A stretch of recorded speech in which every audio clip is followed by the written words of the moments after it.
देखो इम्पेरेटिव की खासियत क्या होती है, इम्पेरेटिव सेंटेंसेस के अंदर क्या होता है कि ये जो सेंटेंसेस होते हैं इनके अंदर जो रिपोर्टेड स्पीच वाला भाग होता है, यानी कि डायरेक्ट स्पीच में रिपोर्टेड स्पीच जो होता है वो डायरेक्ट वर्ब से स्टार्ट होता है। और दूसरी बात, एक बात और ध्यान दें, इसके अंदर चेंजिंग कुछ डिफरेंट हो जाती है। कैसे? जब भी इम्पेरेटिव सेंटेंसेस में क्या होता है कि हमारे पास रिपोर्टिंग वर्ब में दिया हुआ है सेड, और जब सेड की चेंजिंग की जाती है तो ध्यान देना कमांडेड भी हो सकती है, ऑर्डर्ड भी हो सकती है, प्रेड भी हो सकती है, रिक्वेस्टेड, एडवाइज्ड या आस्क्ड। अब ये चेंज कैसे होगा ये डिपेंड करेगा रिपोर्टेड स्पीच के सेंटेंस पर। अब वो कैसे करेगा, मैं इसको एक्सप्लेन करने के बाद कुछ एग्जांपल्स आपके सामने लिखूंगा, तो ध्यान देना कि वो कैसे मैंने चेंज किए, मैंने कब क्या अप्लाई किया।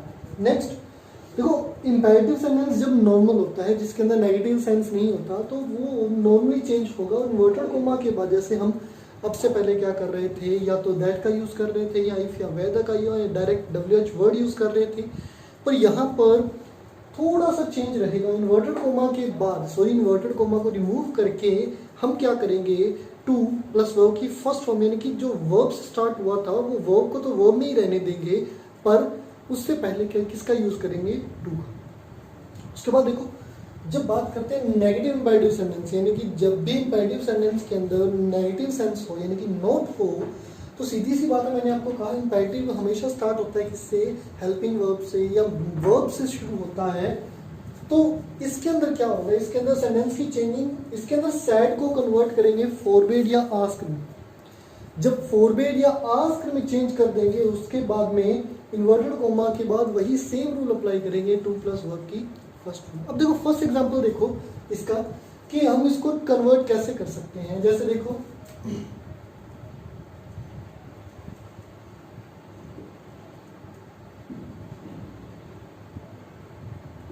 the teacher said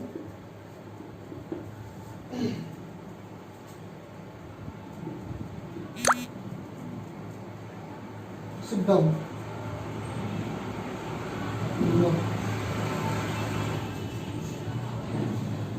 देखो मैंने कहा रिपोर्टेड स्पीच में शुरुआत होती है वर्ब से, जो कि मैंने यहाँ पर कर दिया है, और उसके बाद देखो क्या हुआ, the teacher said seat down now. तो सीधी सी बात है, अब जब टीचर की बात आई है तो उसने किसको कहा, स्टूडेंट्स को कहा या किसी को भी कहा, क्या कहा, सिट डाउन नाउ। अब ध्यान देना, यहाँ पर हम क्या करेंगे, हमने इनमें से किसी भी वर्ड का यूज़ करना है तो वो हमें कौन बताएगा, ये भाग, ये पार्ट हमें बताएगा कि हमने यहाँ किसका यूज़ करना है। तो देखें कैसे, द टीचर ऑर्डर्ड। अब अध्यापन में यानी टीचर ने क्या किया, ऑर्डर दिया, आदेश दिया। आदेश देने के बाद मैंने आपको कहा इन्वर्टेड कॉमा चेंज होगा इसमें टू। अब उसने किस बात का आदेश दिया, किस बात का ऑर्डर दिया, to sit down now change होता है देन। इस तरह हम इम्पेरेटिव सेंटेंस को कर सकते हैं। इसी के साथ एक और एग्जांपल देखें।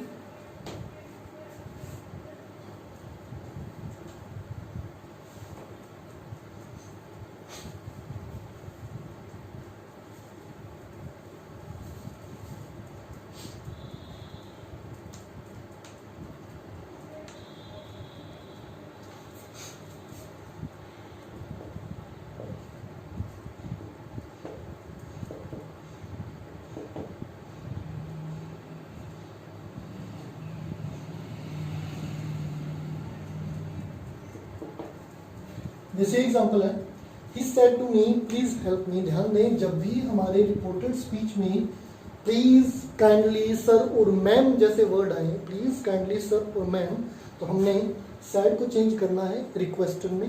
देखिए कैसे, ही रिक्वेस्टेड मी। अब ध्यान देना, मैंने आपको कहा इन्वर्टेड कोमा को रिमूव करके हम किसका यूज करेंगे, टू का। पर एक बात का और ध्यान दें, जब भी प्लीज, काइंडली, सर और मैम जैसे वर्ड आते हैं, सर और मैम से पहले ध्यान दें प्लीज या काइंडली जैसे वर्ड आते हैं, तो इन वर्ड्स को रिमूव करने के लिए हम यहाँ पर ऑलरेडी यूज कर चुके हैं किसका, रिक्वेस्टेड का। अब रिक्वेस्टेड यूज किया, ही रिक्वेस्टेड मी टू, किस बात की रिक्वेस्ट की उसने, to help me first person का ऑब्जेक्ट है, और फर्स्ट पर्सन किसके अकॉर्डिंग चेंज होता है? हमेशा रिपोर्टिंग वर्ब के सब्जेक्ट के अकॉर्डिंग। हमें जरूरत किसकी है? ऑब्जेक्ट की। तो ही का ऑब्जेक्ट क्या होता है? Him. He requested me to help him.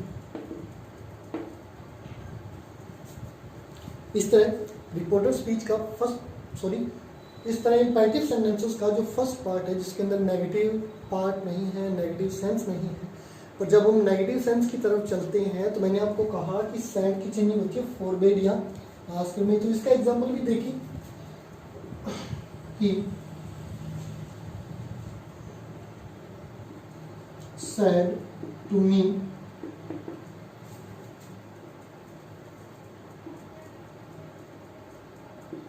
don't do this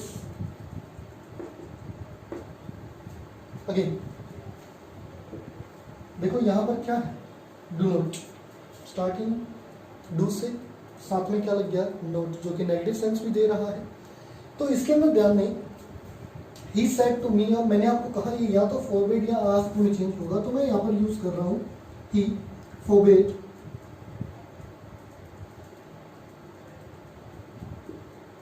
me. Forbade use क्यों किया? ताकि हमारा ये नेगेटिव पार्ट रिमूव हो जाए। मतलब जो नोट है उसकी जगह मैंने किसका यूज किया? फॉरबेड का।